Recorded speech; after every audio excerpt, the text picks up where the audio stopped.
started my dad. Like as soon as he was finished reading the newspaper, he just handed it to me. You read now. I would read articles about like doctors, like saying, protect yourself against heart attacks. This is what you should do, like lifestyle modifications and stuff that you learn about now. And I just thought that's the kind of person I want to be. I want to be that person. My first step to the UK was simply because, it wasn't one door wasn't opening, so I tried another, as they say. Internship is hard. It is rough, but I have to say it's not rougher than anything I've ever been through. So I think I'm having a good time.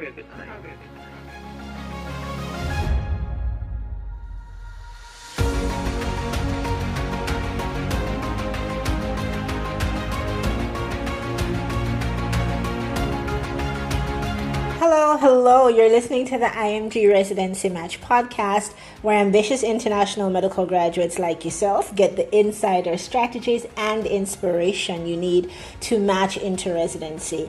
I'm your host, Shauna K. Lester, the founder of Memorable Essay and the creator of the IMG Residency Match Application Accelerator, a program that helps you create a memorable residency application to match. So if you're looking for proven strategies to match and the inspiration to create a medical career you absolutely love, you're in the right place. Let's get into it. Dr. Brian Brereton was born in Barbados, where he often watched his father reading a national newspaper called The Advocate. As a child, Dr. Brereton started to read articles in this newspaper, articles that were written by doctors, and he decided that he would become one just like them. His career has taken him from Barbados to Jamaica and to the Channel Islands. While working as a clinical fellow in internal medicine in the British island of Jersey, he completed a master's in preventative cardiovascular medicine from the University of South Wales. That was in August 2022. Dr. Brereton's story is one of perseverance, and truly, knowing Brian, it is one about enjoying the journey to the match instead of fixating on the destination. Okay, I'm looking forward to this. So thank you so much for joining us, Dr. Brian Brereton, and we are going to have a conversation today for all our IMGs who are looking to do something similar to what you've done, not the same, no two people are the same, but are looking to walk in your shoes. So thank you so much for being here. Thank you for having me. You are welcome. Can we start with you telling me about the places that you have called home in your life? So you can just walk us through what that looks like chronologically. So I was born in Barbados, so I've spent most of my life up until the age of 18 in quiet little suburb out of town. I went to school at a small village primary school. So the village, the church, and the school were all named the same. So St. Jude's Primary School, St. Jude's Village next to St. Jude's Church. I moved from there. I went to high school in the city, and that was eye-opening. But then I moved at age of 18 to Jamaica to study at the University of the West Indies. I spent 5 years there. I loved it in Jamaica, actually. Just the culture, the food, the people, the university experience. I won't ever forget that. And I think University of the West Indies provided such a rich academic environment for me. That's where I got sort of interested in internal medicine there. Well, unfortunately, I had to leave Jamaica, and I returned to Barbados for internship, and I did a few other like senior health officer jobs there, and then worked in general practice. For some reason, I always felt like I wanted to specialize because I knew I wanted to do cardiology. I knew the path to doing cardiology while doing starting training in the Caribbean or doing a pathway through the Caribbean might have been a bit limiting for other reasons that I won't are sort of outside the scope of this particular forum, so I won't get into that. But I've always wanted to study in the US, to do residency in the US. So I took some initiative. Eventually, however, life has its ups and downs, and I was led to the UK. So I moved to the UK in about 2019. I stayed in Jersey, which is one of the Channel Islands. So it's an island outside, like it's in the English Channel, right next to, it's 15 miles off the coast of France. I lived there for 3.5 years. I worked in a small community hospital, but I was able to do a whole lot there, sort of a new experience, but it sort of was my first taste of just the resources that are available to quote unquote first world medicine. And I moved from Jersey after about 3.5 years to Dorchester in southwest England. And I continued a smaller hospital in training. And that was the same sort of cultural vibe as Jersey. British people with British culture and working within the NHS. I found that to be very sort of demanding, but it provided opportunity for growth. And incorporating myself within the culture was also something that you have to work on, especially because you are sort of from a different area. But I decided to pursue residency in the US, and I moved from Dorchester in the UK to Canton, Ohio. We have started internal medicine residency here in the US. So that those are the places that I've been to, sort of in a nutshell. Like lived in, spent considerable periods of my life in those areas. What do all of those places have in common, if anything? Because these seem like such different environments. Do you feel like they've had anything in common for you? You mean including Jamaica, Barbados, All of UK? them. I would say is in each spot, I would say there were periods of growth. Strangely, I was able to get a support network in each place. So of course in Barbados, like I had my family who were supportive. Also the schools I went to, they were sort of rigorous in their academic programs, and it required and a lot and were demanding and caused me to sort of look beyond, try to expand my skill sets and to challenge my organizational skills. And even in high school, I think we had just recently moved from the A levels to Cape, and sort of was a big adjustment. And we had to adjust to the new requirements, and teachers were learning, we were learning. Then I moved to Jamaica, and it was the same thing. Med school, I mean, it was sort of a rigorous academic environment. You had to expand your skill set a bit more, expand your organizational skills, because yes, you must have a certain degree of intellect, yes, but a lot of it is, and probably much more than that, is your commitment, your determination, your focus, and continuing to trying to learn and responding in a manner to the stresses that you get that causes you to rise above the challenges and come out change in a positive way. And I got that a lot at Mona. So I moved when I got back to, Barbados was a similar environment, but when I moved to Jersey, the UK, it was a difference in the cultural aspects of things. So I wasn't necessarily challenged in the cultural aspects in Jamaica because I can relate to it. All from the Caribbean, it's slightly different, but we just sort of all have a common understanding with each other. But in Jersey, the UK, we don't have that common understanding necessarily. So I sort of became accustomed to the academic challenges, but the cultural aspects of things became a challenge. So I had to come out of my shell and to sort of learn, incorporate myself, adjust. And actually, I think I was able to do that really well. And actually, they loved me in the UK. So, same thing in Dorchester, actually. And Dorchester is like, they are the stuffy British people. When I was moving there from Jersey, like I was told, that area was very unaffected by immigration. So I and actually when I went there, that was so true. I was culturally very. It can't get more English than that. But I was able to sort of incorporate and adjust.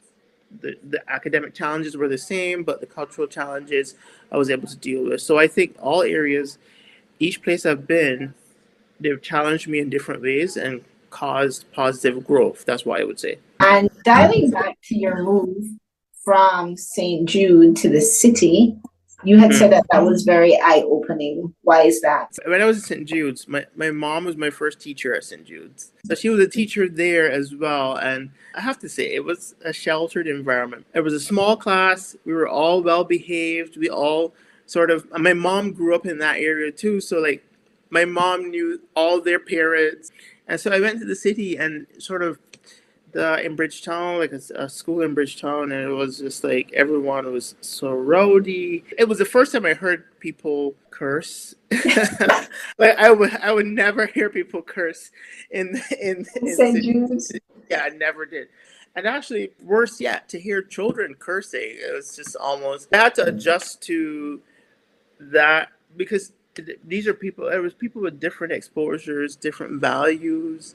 Although we're all Barbadian, it was slightly different. So I had to get adjusted to that and sort of keep focused on like what my primary reason was to be there. Learning, progressing. But I managed to get some friends who sort of saw eye to eye with me and actually have remained lifelong friends. But that was the main reason, I think. The children were they were different because I had a very sheltered. And obviously, my mom was no longer a teacher there, so I didn't have that cushion of support, you know what I mean? So you have to grow up. I think one of the things for me is going through tertiary education in the US. I realized that people put so much emphasis and value on that, and that a lot of people's identity and lifelong friendships would come from college. And just trying to Mhm. explain to people that in the Caribbean, it's all about high school. It's just all about Yeah. that core group of people. It's hard to explain to people that for us, that core group, that lifelong group, the lifelong friendship, it definitely Mhm. tends to be the high school squad. So, okay, you Yeah. still talk with some of those people today. Yeah, and actually, some of them did medicine as well. So some of them are up here, and I still, if I have a problem, some of the first people I reach out to are my high school friends that I Yes. knew. So like, well, so what? What about this? What happens in this scenario? What do you think about this that I've encountered, like this work situation? What do you think about that? And it's like I can't explain to anyone. I don't think they can understand it here in the U.S. That if you can sort of tell someone that you have encountered someone in your adulthood that reminds you of someone that you met when you were 12, to have that person that you can talk to that knows the person that you've met right now I'm in my 30s, so the person you've met right now in your 30s knows that person and knows the person that you met when you were 12.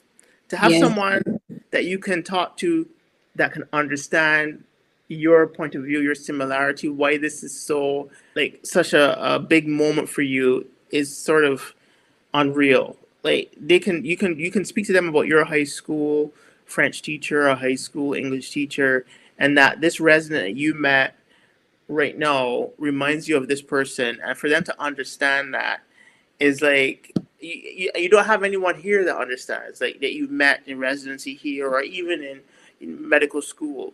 They know you from basically 20 plus years. Is just amazing. It is amazing. It's very beautiful, and it's. I think the gift of it is feeling understood, especially Yes. feeling understood without having to speak for 2 hours. It's like two It's minutes. exactly, exactly. You just say that one thing. You just say that, and just one word, or just they understand immediately what you're saying. And you'll get Or some feedback from a similar value system very quickly. Stretch yeah, the situation together. exactly. And you as a core person, and they know you from way back when and can understand why certain things would be so shocking to you or hurtful, or why you find something to be why something makes you so happy. They understand. Yes, it is a beautiful feeling. We are doing our O levels, doing A levels. Do you choose medicine or does medicine choose you? I would have to say, so coming to medicine was a process. Is it something that I decided? So I would have to say I chose it, and that's because sort of my dad is a very sort of voracious reader, and he encouraged us to read like a whole bunch of things, like books, papers. Get because he thought if you can express yourself well, then that's like the best defense or the best thing you have going for yourself. So I read a lot and newspapers as well. Like as soon as he was finished reading a newspaper, he just handed it to me. You read now. I would read articles about like doctors, like saying, protect yourself against heart attacks. This is what you should do, like lifestyle modifications, the stuff that you learn about now. And I just thought that's the kind of person I want to be. I want to be that person that can help people prevent like these horrible illnesses, prevent this high blood pressure, prevent these heart attacks, prevent all this stuff. And my family are very, very religious. We have in the household like that spirit of like empathy and compassion, and sort of naturally led me to medicine. That's how I sort of decided in myself. And then encouraged by my parents, like when I sort of first said it, like my parents encouraged me and said, yeah, I think for sure you have that mental capacity, the intellect. So they were sort of my first cheerleaders in going forward and doing this. So it was a very supportive environment, but I made the decision. And then internal medicine, what were some of the reasons that you felt drawn towards internal medicine? I would say like it was first in med school because in our third year clinical rotations, I did internal medicine at UHWI, and we had some incredible teachers there, incredible professors. Like, can I name names here? Of course. People like Rosemary Wright Pascal and what's his name? No, I forgot his name. He's a professor of cardiology. He passed away a long time ago, though. And other like mentors there who I thought it was the most comprehensive way of like dealing with patients. It just felt the most being a doctor, like being on internal medicine, just the comprehensive patient care and being able to understand like the internal workings of the entire body and addressing that, and the style and manner of ward rounds, how they were round and stuff like that, just seemed to be the best fit for me and my personality, and that's where my initial interest sparked. And then when I did it in the second time around for a fifth year rotation, each time I did medicine, it helped me to consolidate that impression a bit more and more. So by the time I did internship and beyond, I was sort of fixed in my sort of desire to do internal medicine. What is it about the rounds? You said rounds, you were explaining that you felt most like being a doctor, or you felt most like a doctor in medicine, and there was something about rounds. What was it about the rounds that made you feel like this is what a doctor does? It was such a rich academic environment, just the whole process of being on rounds, because there was lots of teaching, lots of questions for us, the medical students, for the residents. And there were certain things that, okay, the patient comes in with a certain problem, and because of that discussion that we had and the teaching, we were able to see exactly how much information you could gather on a history, physical examination, your lab work, and to make a diagnosis. And it felt like it was sort of like this eye-opening experience that we could see and treat a patient so thoroughly just based on our clinical acumen, or that being the physical exam, etc., and helped by someone with such rich experience and years of doing this. It was just an incredible feeling, and it related a lot. I felt like doing the physiology, anatomy, pharmacology that I had done, that background, it's that helped to tie that together. Of all rotations I've been on, it helped to tie those things together in the most comprehensive way, that I could sort of see how the 3 years of preclinical work prepared me for my job as being a doctor. It just all tied it together in a way that I did not experience on other rotations. Excellent. You didn't love the kids? You didn't want to do internal medicine for the children? So I love kids, actually. I love children a lot, but it hurts me to see them sick. I couldn't deal with it. So, and actually, when I did pediatrics as an intern, like they wanted the pediatric department. They reached out to me and said, like, yeah, we want you to come back and be a senior health officer here. Like, I told them I couldn't because, like, taking blood from the children and the kids and stuff like that, and seeing them so unwell, because I did hematology as well, and then sometimes you would see children with childhood cancers, and that was hard to deal with. So I did not have the emotional capacity, I think, to do pediatrics. That's so interesting to me because knowing you as a person, it's at this, we've never spoken about this before, but I was just thinking, I was like, Brian would be so perfect for talking to his children and parents because you're so calm, right? And you can just Yeah. be so present and so together. So that's interesting that you think or you know that you didn't actually have the bandwidth. Because looking at you, you seem, or you talk, or just getting to know you, you seem like you'd be the perfect person with all the bandwidth in the world. So you're correct in that I would be able to maintain, like in my interaction with families and stuff, I would be able to maintain this. I can be present and sort of interact and be the person professional that I need to be. But when I leave that hospital and I go home in my personal space, like it's a heavy feeling to know that you have your patients, like because you know essentially probably what might be happening in the future, like especially with even on hematology. That's why this is for the same reason I don't think I can do oncology or hematology because for me, I did hematology for a while, and in the Caribbean, when they have acute myeloid leukemia or ALL, traditionally they don't do very well. And so I remember every time I have a patient that comes in with acute leukemia, it's like my anxiety goes through the roof. And this is not just at work, this is at home in my personal space. Like my anxiety level is high because I know that, things can take such a sharp turn at some point. For my well-being, perhaps not. But I think I can maintain in the professional space. I can be who I am in the professional space and not break and not do something that's uncharacteristic of me, but it sort of carries a real heavy emotional toll.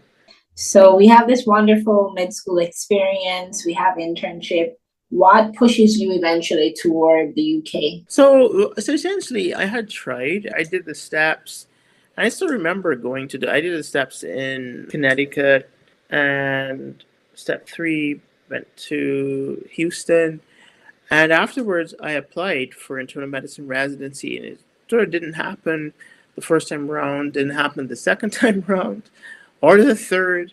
So I decided, well, I can't just sort of put life on hold, just waiting for that to happen. So I just progressed and I did the PLAB, which is the UK equivalent. And I went to London. There's some prep course that we can do. So I did the prep course in London, did the exams, and applied.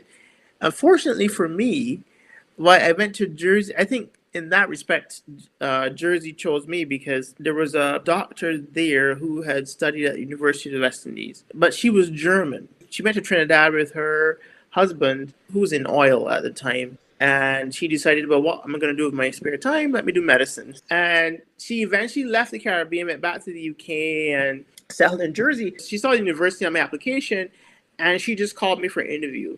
And she was just so lovely and so supportive and so nice that I actually went there in person. Those are the times like they did things in person, the interviews, and that was pre-COVID. So I went in person, and they said, "Yeah, we're gonna have you. Like, we want you here." That's how I ended up moving. That was my first job there, and actually, a part of the whole contract was that they would pay for a master's degree.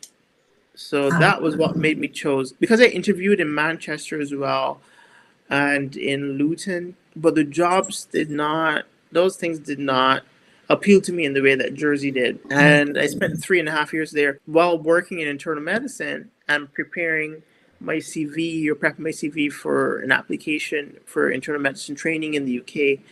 I did a master's degree, and because of my contacts there at University of South Wales, like I was able to do a lot of research, a lot, and it sort of just opened up these doors for me, like in a way that I just never saw happening. The research, the academic environment, and so like my CV, I was able to pad my CV up crazy. And then I applied for internal medicine training. Between that, I had tried again for residency in the U.S., but I was sort of pursuing both tracks at the same time because things were getting difficult, more competitive, etc. So I managed to get into internal medicine training, uh, and actually that was another place where I did a whole bunch of learning and stuff like that, and applied to the U.S. and got in this time around, like last year or so. Started here for residency training, but my first step to the UK was simply because yeah, it wasn't one door wasn't opening, so I tried another, as they say. So that was, but it turned out, I would not trade that experience. A quick pause to thank our sponsor, the IMG Residency Match Application Accelerator. The IMG Residency Match Application Accelerator helps international medical graduates like you create a memorable application to match. Learn more at bit.ly/IMG match. Now back to the conversation. And so now that you are in residency training in the US, do you feel like you have, quote unquote, made the right choice for you? Because I guess you could have continued with your life in the UK, but do you feel like you have made a choice that was good for you and you can see yourself, perhaps settling down in your career there? So I think definitely sort of made the right choice for me. The reason why I say that is if I had other goals, for instance, if I wanted to be like a family physician, it would have been just a lot easier to just do it in the UK because they have a sort of a similar 3-year program. And actually, I liked UK culture. But the issue was if I wanted to do internal medicine or cardiology, you're looking at like a 10-year training scheme. Mm-hmm. If as unbelievable as that sounds, because you do your 3 years of internal medicine training, then you have to do at least another. You have to do cardiology. They made this rule recently that you have to do dual training in cardiology and internal medicine, which takes about 5 years. So you have 8 years there. And actually, if you wanted to get a job after cardiology in the UK, what they do is that they do like a mandatory, well, they do a PhD. So they take time out of clinical training and spend an extra 2 or 3 years to do like a PhD. You can spend 10, 11 years and still not have a job afterwards. So I just thought, given my stage in life, I'm sort of in my 30s, that I didn't have 11 years. I didn't want to sort of just be in the system 11 years. And so I moved over. And I would say, I think uh, the academic richness of the program here that I'm in is amazing. I think I have amazing mentors here who are trying to sort of see us advance and to sort of help us choose our career actively. There is a heavy focus on our medical education here, which isn't quite the same in the UK in that they do focus, like, most of it is sort of driven by you. So it's sort of like a luxury to have these. We have a scholarship meeting every Wednesday afternoon from 12 to 4, and they make efforts for us to be able to attend wherever we are scheduled. But it's not quite like that in the UK. Like, you have to make an effort for yourself. And so it's sort of interesting and a luxury to have these things prepared for us. And there are constantly people trying to help you carve out your career path, even from now. Internship is hard. It is rough, but it is not, I have to say, it's not rougher than anything I've ever been through.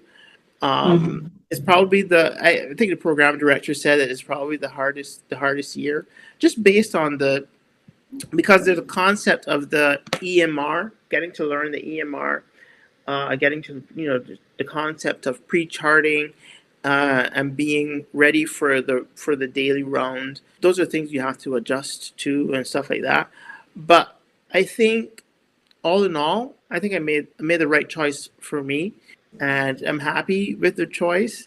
We're just going through the process here, and actually just trying to have like positive, formative experiences, because you're going to be working with the attendings for 3 years, and you sort of want to learn as much as you can from everyone that you interact with, but also we have to be strategic about it, and make sure that they walk away from their experiences with you thinking the best of you, because the system relies heavily on letters of recommendation at all stages, so you have to be cognizant of that. So I think I'm having a good time for sure. All right. So I've been hearing cardiology, drop, drop, drop, name drop. Why cardiology?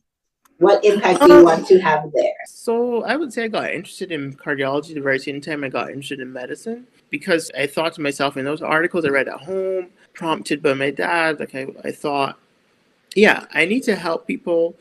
I need to help people or stop people from having heart disease. I need to stop people from having heart attacks. These were my thoughts as a child. And so, remember the name though.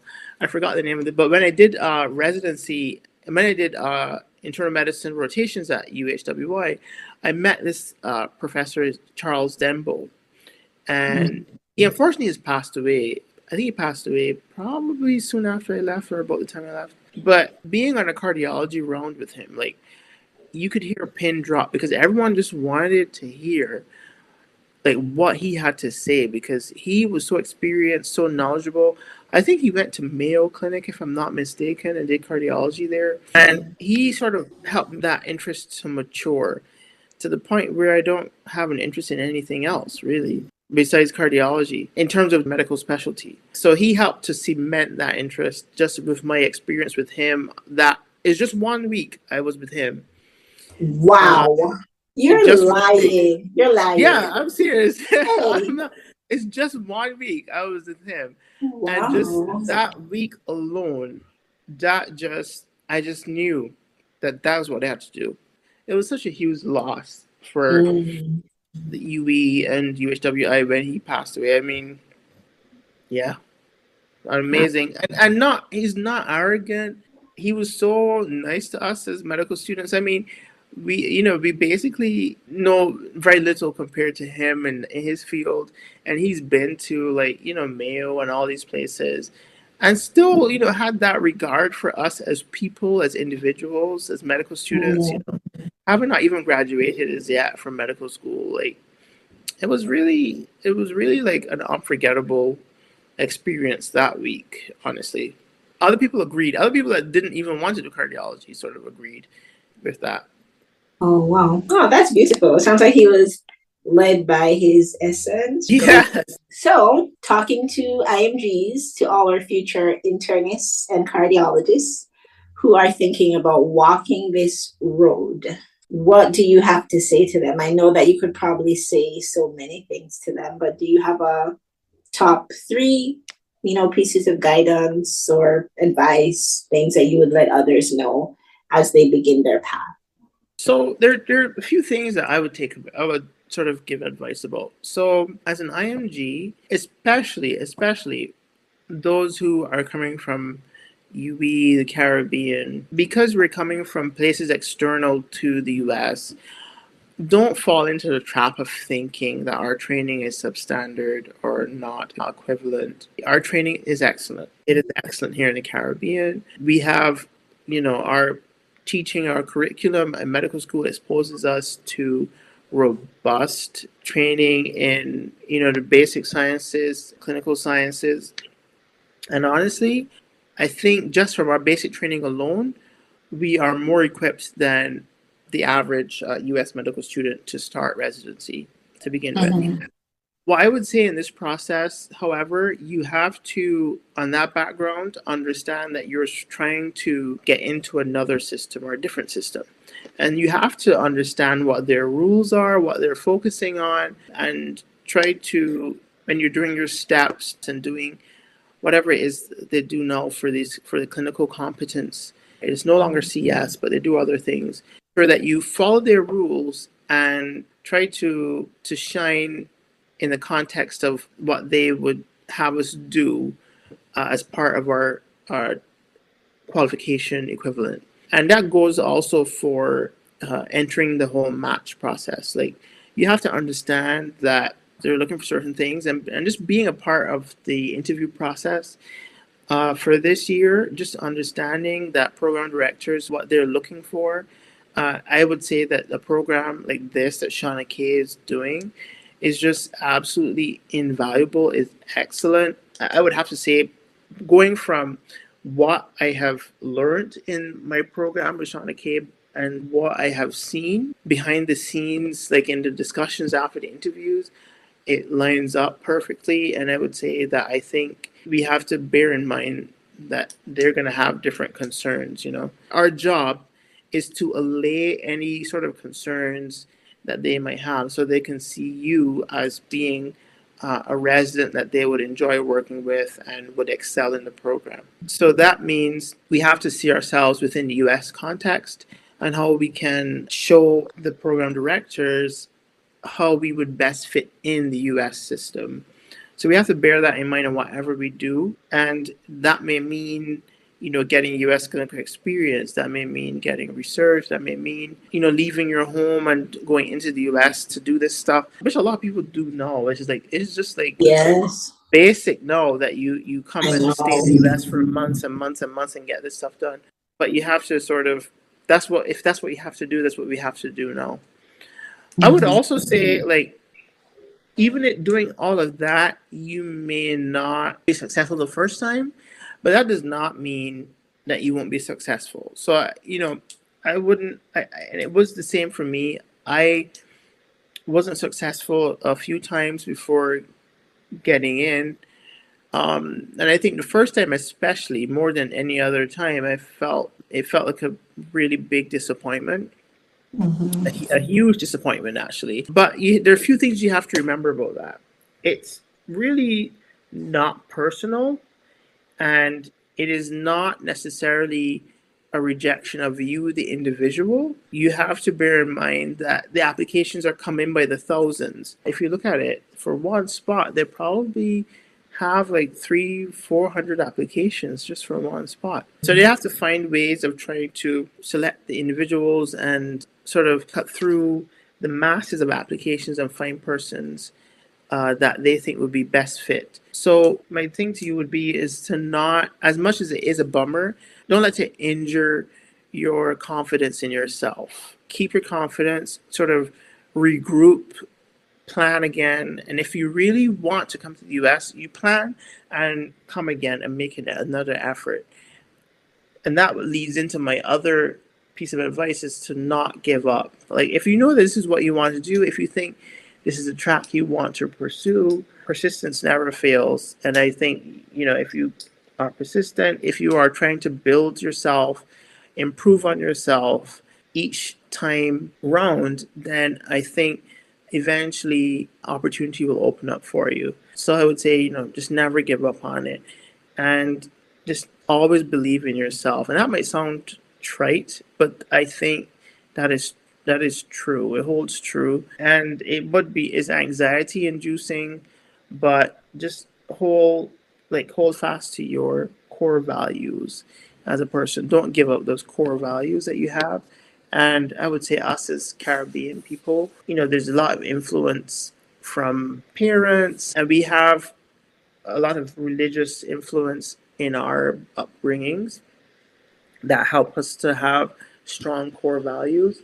Don't give those up. Even if you match and you come, you will see that they'll help you, in adjusting and coping. Thank you so much for all of that advice, Dr. Brian Brereton, for so honestly and easily sharing your journey. I think it's so easy to come and half tells, So I just felt like you really spoke honestly, kind of like a big brother wanting to guide people through while sharing your story. It was an honor to hear it and to laugh with you, of course. I love the way Brian laughs. It's hilarious. To laugh with you over things, and to celebrate where you are, and I know that you are going to be the most published ever, that we've ever seen. So I'm so excited for your patients in the future. Not excited that they need a cardiologist, but happy that their cardiologist will be you. They'll be in such great hands. So thank you so much for talking today. Thank you so much for having me. And I have to say, I think I cannot leave without saying that I don't think I would be here without your help. And really and truly, I think about it a lot. The program just helped me to sort of organize. There were lots of thoughts swimming around in my head and lots of ways of sort of approaching the application process, but you helped me to sort of fine tune that into a really just tight, succinct, highly organized package. And I think that helped me in that, to get through. So I can't thank you enough for this. And I'm happy to sort of help others to go through this with you, this journey with you to success. You're so welcome, Brian. And of course, I would do it a million times again. And thank you. I know I'll tell people things, but when they hear it coming from you, it will just land different. Sometimes you just need, reinforcement. It will land differently. Thank you, Shauna K.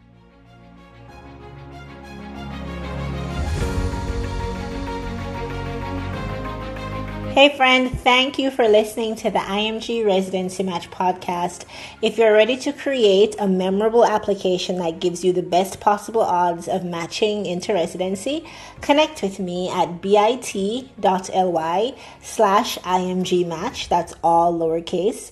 And you can find me on Instagram, YouTube, and Facebook at Memorable Essay. Our handle is Memorable Essay. If you enjoyed this episode, be sure to follow, leave a review, and share it with another IMG who's on their match journey. Your support helps more ambitious IMGs to find our show. Until next time, keep focused and be memorable.